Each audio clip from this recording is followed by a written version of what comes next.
Okay, it's 3 o'clock in the morning over here on the East Coast here in Northeast Ohio, and I still have yet to pack for, to stay the weekend, the first Saturday, all of tomorrow at my dad's crib after the haircut video with cousin Kenny tomorrow. But I just wanted to get this over with that way, and explain my TV schedule that I figured out off camera. The Rusty Wallace installment of Welcome to Flatch with my girl, Taylor Ortega, is officially in the books.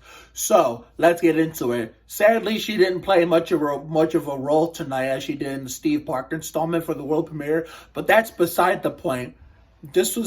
It's called Jesus Take the Wheel. Well, Jesus did take the wheel, but unfortunately, the main characters had to pay the price for it. Sure, Cheryl managed to get the sign back, and, Father Joe is a mildly mannered character. You would expect him, to be a little meaner and have, much of a shorter fuse or temper, but he seems more laid back than I initially thought he would be. It was like, wow, Sean William Scott can be so laid back in character, but also pretty damn funny, And that Amen fictional band, that was so cool.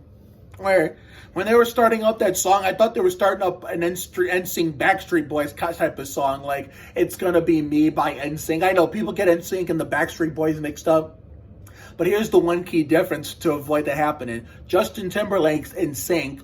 The Carter brothers, Aaron and Nick Carter, are Backstreet Boys. Keep that in mind. So, yeah, but it was Amen. They must have, decided to do, sounded like Backstreet Boys NSYNC type of rip-off parody with that Father Joe's fictional band, and Sean William Scott did a damn good job, making up a fictional band like Jamie McMurray. And then I feel so bad for that old man bus driver. Unlike old man Honeycroft on Promised Land over on the ABC Hulu exclusive side of things, he ain't no fucking boomer. He was hurt. I understand. You had to feel the way he reacted towards Shrub when he tried to get on the bus, and all of a sudden now he wanted him. And all the times, he and Kelly would blow him off when he would want them first. So when when Shrub wanted the old man bus driver first, he flipped him the middle finger, and I don't blame him because he was being treated like garbage, and he drove off. But at least, Kelly was nice enough to turn all the way around to pick him back up. So he wouldn't have to walk all the way and have his legs get sore like a mother. I mean, at least this bus driver is a nice, innocent man and not some kind of racist boomer like, Margaret's father over on Promised Land on ABC and Hulu exclusive. I mean... But yeah, man, I hope that guy deserves better, and maybe, hopefully, something will change down the line throughout the season, which I read is like more than just 7 episodes of Casey Atwood. There's going to be more ahead. There's going to be a Christmas episode, which means this will probably go into the 2022-2023 television season. So, therefore, I'm glad they got the sign back with no trouble, and that one guy who played the Plockton dude, Desmond, I think his actor's name is, who played Jimmy. He was very genuine about, instead of trying to make her work for the sign, he kind of handed her like an easy giveaway. He handed it to her. But I guess people in this show are more genuine than shows in general, where they have to make you work to get something of yours back. But this was just a documentary that's heartwarming but funny, so that's what they meant. So therefore, she got it back, and Cheryl could have used the help. She was struggling, but she managed to get it out and accomplish it anyway. And when Kelly ran over the squirrel and hit the mailbox, I was gonna say at least the car's claimed when the bumper fell from Buffalo. I'm like, oh, never mind.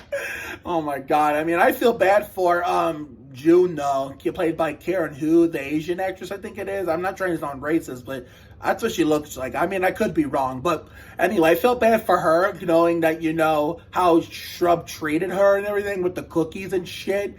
But luckily, Father Joe was nice enough to stay back from going with Kelly and Shrub to she guessed the ingredient of the cookies.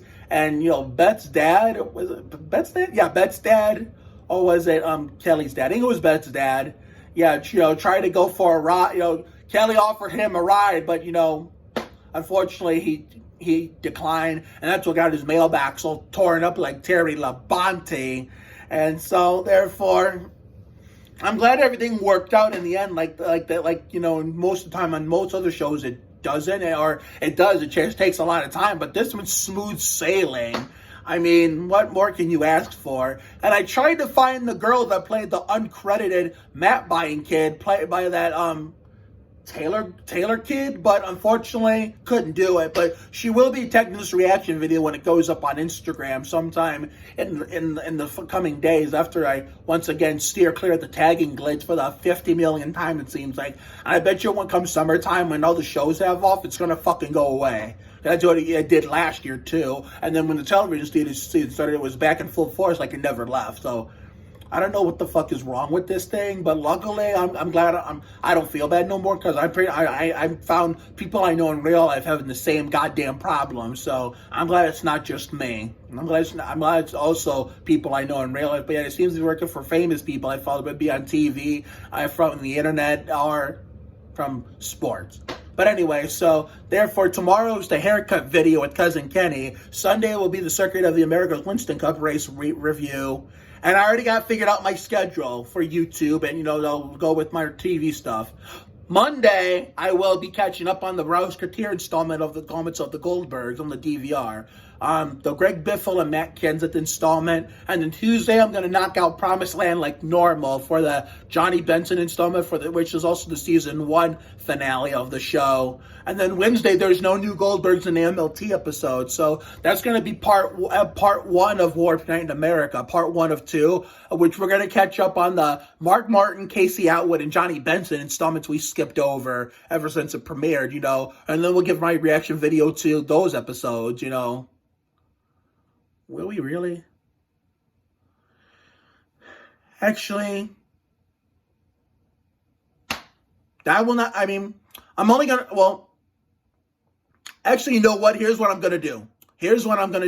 I'm going to actually combine them both together. So we're going to watch the Mark Martin, Casey Atwood, and Johnny Benson installments on Wednesday, but we're not going to make a reaction video yet, because then we're going to watch the Brett Bodine and Ryan Newman installments on Thursday, which is on back-to-backs, and Side Hustle's off until sometime April. It's almost April anyway, so it's not going to be that long of a break. So we'll just title that video Warped Night in America review or something like that. It's not going to, it's going to be a slightly different title. It's going to, instead of saying Warped episode so-and-so reaction, it's going to be Warped Night in America review, describe it, talking about me catching up on the 3 episodes I missed on Wednesday night on the Nickelodeon website, and then of course the new Ryan Newman and Brett Bodine installments on Thursday night, okay, yeah. And then Friday after work, I'm going to have all the time in the world before the Hardy's 250 at Richmond, and I'll get to that part in a minute. That'll be my time to catch up on, the 2 A Million Little Things episodes I missed. We're going to catch up on the Ryan Newman and Ty Dillon installments. And then Saturday, no matter whether or not I watch the Hardy's 250 Bush race at Richmond International Raceway, La Reina de la Noche, La Diosa de Voodoo, we are going to use the Nickelodeon website to catch up on that episode, what would have been my second episode, Back to Side Hustle. So I'm not going to, originally I was just going to abandon the television season, but then think about how last year ended, how we abandoned it. It was just bad timing, and it was starting to get to be too much, along with other commitments we had that were more important that came up, and then the warm weather called our name, as it came way sooner than it usually did. Like the average window it usually gets here full time. I don't care if it does that again this year. Or comes in, in normal window when it comes in full time. Or we did close the 2019 and we don't get it until middle of June. We're going to finish the television season in a different way we don't expect, to make it easy on ourselves. So Friday will be A Million Little Things catch-up night, all night long. And then we're going to do the reaction videos to the Ryan Newman and Ty Dillon installments, episodes 12 and 13. And then Saturday, whether I watch the Hardy's 250 Bush race or not, if I do watch that race, okay, fine, there'll be a reaction video. If I don't watch that race and you don't see a reaction video, you'll know you're only going to get a Side Hustle reaction video on Saturday night. And then, of course, Sunday, since, it's still going to be cold, it's not going to be, it's the warm weather's still not back full time. Almost. Soon. Real soon. Even when it's slightly back and it's not full time. And second of all, the weather's like kind of brisk. It's kind of very brisk, somewhat decent, where it's a little brisk, but not much, when we had the official San Diego 2022 premiere on my channel. But next Sunday will be my Pontiac Excitement 400 at Richmond review. And when will I get back to the Spurs with how many little games there's left in the regular season? I don't fucking know. My only answer is I'm only going to go back when the time's right. Whenever that time is right, it's just to finish the season, because the regular season's almost over. And considering we're not contenders no more, sure, the Lakers don't deserve to be there with how worse they are, but we're not any better, so neither team deserves to be there. But we'll save the discussion for when I return to the Spurs games to finish out the season, whenever the time is right. But in the meantime, I got to fucking go and pack my shit. And someone blew my TikTok DMs up, so I gotta check that shit out like Kevin LeBron. If they're doing this stupid bullshit of sharing videos, I'm not even gonna give a fuck. I'm only gonna reply to legit messages of people talking to me and shit like a normal person. But I will see you all tomorrow for the haircut video with Cousin Kenny and my dad and Cousin Kenny's crew at Trendsetter Barbershop. So again, have a good night tonight and a better day tomorrow. Life will give you a lot of lows, but when you hit a high, enjoy it. It ain't for the weak. Goddamn, be you. You have to try harder to do less. Take care, everyone. Good night. See you all tomorrow for the next video. And to the Welcome to Flatch folks, I forgot to mention, besides the Brett Bodine and Ryan Newman installments of Warped on Thursday night, I will be watching the Dale Sr. Austin Dillon installment on regular Fox. It's going to be possible with, side hustle taking a short mini break. I'm gonna have the energy to do everything this coming Wednesday night. 2 new Warped episodes and the Dale Sr. Austin Dillon installment of Welcome to Flatch, all in the office on regular TV. So see you later, everyone.